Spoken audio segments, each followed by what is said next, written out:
আসসালামু আলাইকুম, welcome back to my channel. আজকে আমি তৈরি করে দেখাবো পাউরুটি দিয়ে ভীষণ মজার মিষ্টির একটি ডেজার্ট রেসিপি। তৈরি করাও সহজ। হঠাৎ এই ধরনের রেসিপি তৈরি করে কিন্তু সবাইকে তাক লাগিয়ে দিতে পারেন। আশা করছি রেসিপিটি ভালো লাগবে। চলুন তাহলে দেখে নিই কীভাবে তৈরি করে নেব। এখানে আমি 1.5 কাপ পরিমাণ দুধ জাল করে নিয়েছি। এই দুধগুলো ছিল ফুটন্ত। এর মধ্যে এখন আমি অ্যাড করে দিব কিছু পরিমাণ স্যাফরন, আর দিয়ে দিব 3 চামচ পরিমাণ চিনি, আর তার সাথে অ্যাড করে দিব 2 চামচ পরিমাণ গুঁড়ো দুধ। এগুলো মিশিয়ে নাড়াচাড়া দিয়ে আমি ভালো করে মিশিয়ে নেব। স্যাফরনের জন্য কালারটা কিন্তু একটু হলদে হয়ে আসবে, দেখতেও অনেকটাই সুন্দর হবে। তো এগুলো মিশিয়ে নিলাম।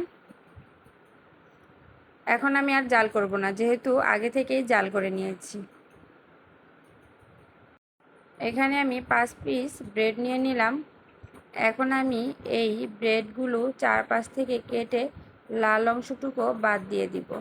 আর এগুলো দিয়ে অবশ্যই ব্রেড ক্রাম্বস তৈরি করা যাবে।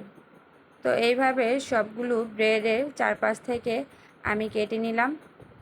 এখন আমি একটি বাটি নিয়ে নিলাম, তার মধ্যে সেট করে নেব এই কেটে রাখা ব্রেডগুলো। তো আমি কেটে সেট করে নিচ্ছি। আর এখন উপর থেকে দিয়ে দিব তৈরি করে রাখা